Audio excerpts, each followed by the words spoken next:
Mūsu kampaņas galvenais mērķis ir veicināt Latvijā dzīvojošo autovadītāju sociālo atbildību un radīt izpratni par meža lomu skābekļa ražošanā.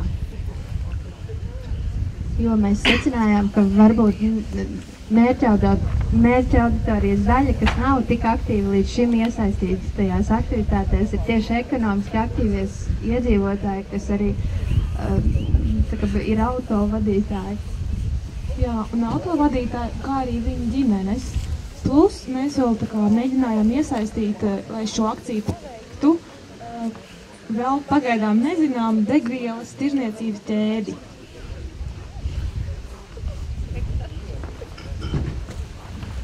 Tad, ko mēs īsti esam iecerējuši darīt? Tātad, pirmais solis būs pievērst autovadītāju uzmanību tam, ka O2 ir svarīgs. Otrais solis būs iesaistīt autovadītājus pašā koku stādīšanā, un trešais punkts būs atspoguļot šo stādīšanas rezultātus. Un tad runāsim konkrētās lietās, ko mēs darīsim. Lai piesaistītu uzmanību, mēs izveidosim performanci sastrēgumos, kur jaunieši gāzmaskās nāks klāt pie autovadītājiem un piedāvās pudeles ar svaigu gaisu. Tas faktiski būs tāds pat par sevi tā ir absurda ideja, un tāpēc mēs tieši vēlamies piesaistīt sabiedrības uzmanību ar to absurdu, ko šī aktivitāte pauž. Un tāpēc mēs sākumā informēsim mēdījus par to, ka šāda akcija notiks, un pēc tam izveidosim video par šo te aktivitāti un turpināsim izplatīt šo te performanci sociālajos mēdījos. Nākamais solis būs šo vadītāju iesaiste, un mēs novietosim stendus tātad šajā gāzes uzpildes staciju tīklā, tajā, kurš vislabāk nosaks Latvijas teritoriju. Tad autovadītāji vai arī viņa ģimenes locekļi, bērni varēs pieiet pie šiem stendiem, saprast, kas viņiem būs jādara, un paņemt šo sēklu.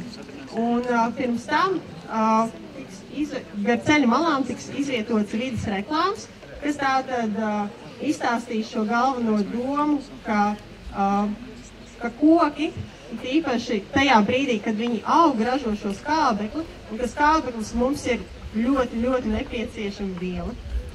Lūk, un lai tad to izdarīt, mums būs jāatrod sadarbības partneris, un tad tā būs šī degvielas stacija, un tad šie publicitātes pasākumi būs vides reklāmas.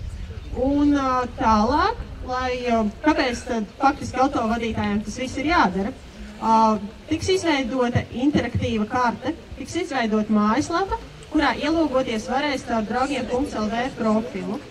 Un pēc tam varēs atvērsies karte, un tajā varēs iestādīt virtuālu kociņu.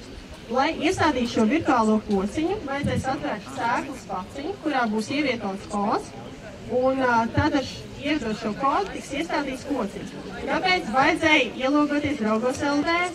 Tāpēc, lai pēc tam visa gada garumā nāktu informācija par to, kādā tad stāvoklī ir šis virtuālais kociņš, kas ar viņu notiek, vai viņam uzbruk kukaiņi, vai tur atnāk meža cirtējs. Galvenais ir atgādināt par to, ka šis kociņš ir, un tad, kad apritē šis gada cikls, kad no sēkliņas jau izaugs kociņš, mēs ceram, ka tad šie cilvēki šos kociņus tiešām iestādīs, un tad šī karte paliks zaļa. Jo tad, kad pienāk šis brīdis, stādīšanas brīdis, tad šajā interaktīvajā kartē varēs atzīmēt, ka kociņš ir iestādīts, viņš paliks zaļš, un tā palēnām šī karte paliks zaļa. Lūk. Runājot par kampaņas laika plānu, tā varētu noritēt apmēram 1,5 gadu, jo lai izaudzētu kociņu, ir nepieciešams apmēram gads. Tātad kampaņa sāktos janvārī, tiktu meklēt sadarbības partneri, respektīvi kādu no degvielas uzpildes firmām, kas nodarbojas ar to, un tiktu sagatavotas tās sēklas, kuras varētu izplatīt. Un tiktu meklēta risinājuma vizuālajai komunikācijai šai kampaņai. Un aprīlī, tā kā daba mostās, cilvēki sarosās, veidos dažādas sastrēgumus ielām pilsētās, un mēs varētu tajā laikā norisināt, veidot tādu kā performanci, kurā šie jaunieši ar gāzmaskām piedāvātu skābekli vadītājiem. Vēlāk, pēc šīs akcijas, veidot atsauksmi sociālajos tīklos, filmēt video un sāktos jau sēklu stendu uzstādīšana degvielas uzpildes stacijās. Tam sakot dažādi videoklipi, gan radio prezentācijas, kā arī līdz reklāmas un mājaslaps izveid speciāli šī kampaņai.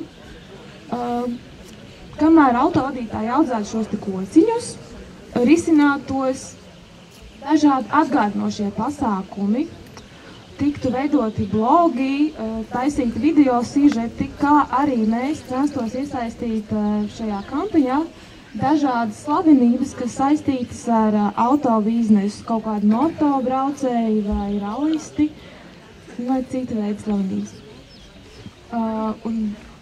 Paiet gads, kopš aprīļa līdz aprīlim nākamajam, tad tiktu mājaslapā izveidot tādu kā zaļā karte, kurā šie autovadītāji, kas audzē kociņus, varētu reģistrēt tās vietas, kur viņi tos kociņus domā stādīt. Un tad jūnijā tiktu apbalvoti vidē draudzīgākie autobraucēji, kā arī varētu noteikt vidē draudzīgākos novadus.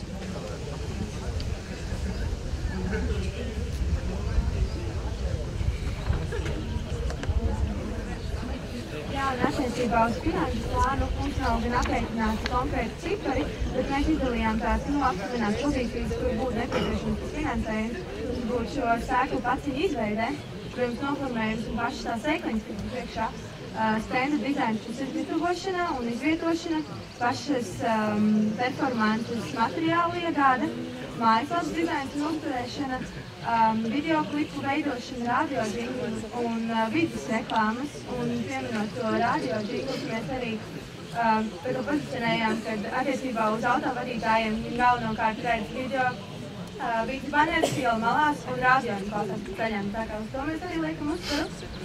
Protams, arī izmaksas būs nepieciešams atgādināt šo pasākumu izveidē, darbinieku atalgojums un arī, protams, noslēguma pasākumam, kas būs dažādas organizēšanas noslēgumā. Tā.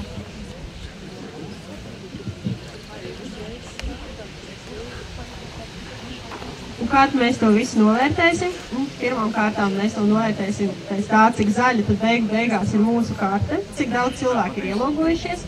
Tāpat mēs skatīsimies, cik daudz skatījumu ir šim te video, kas ir ievietots gan Vimeo, gan YouTube. Skatīsimies, cik daudz retvītots. Faktiski, jā, mēs novērosim aktivitāti sociālajos mēdījos un to, cik daudz cilvēki tad ir aizpildījuši šo kartu. Paldies!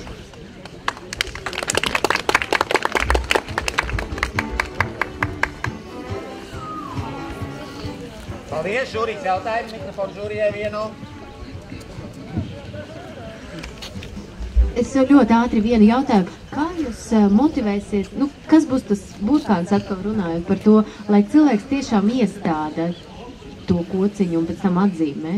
Kas viņam par to būs? Kāds redzēs, ka viņš ir to iestādījis? Jo cilvēkam jau vajag kaut kādu atbalstu, pamatojumu.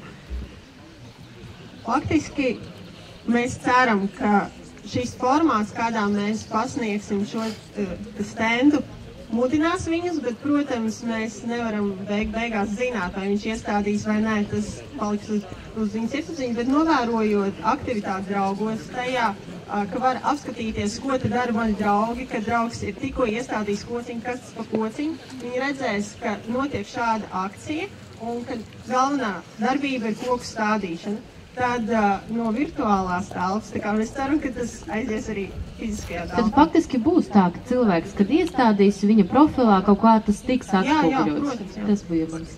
Paldies. Es piešķiru vienu žetonību tam, kam bija tā ideja ar tie sastrēgumos tām pudeliem, gaisa un gāzmaskām. Tas tikās ļoti interesanti. Mēs to izlēmām komandā, tur ļoti grūti sadalīt. Šitas bija superākais, ja šito darbu procesā pajautāju, kam bija tā ideja un saņēma to pašu atbildi. Man arī jādod kaut kā jūsu komandai, tā ir ģeniālākā komanda, kas nepadodās. Tas ir komandas darbs.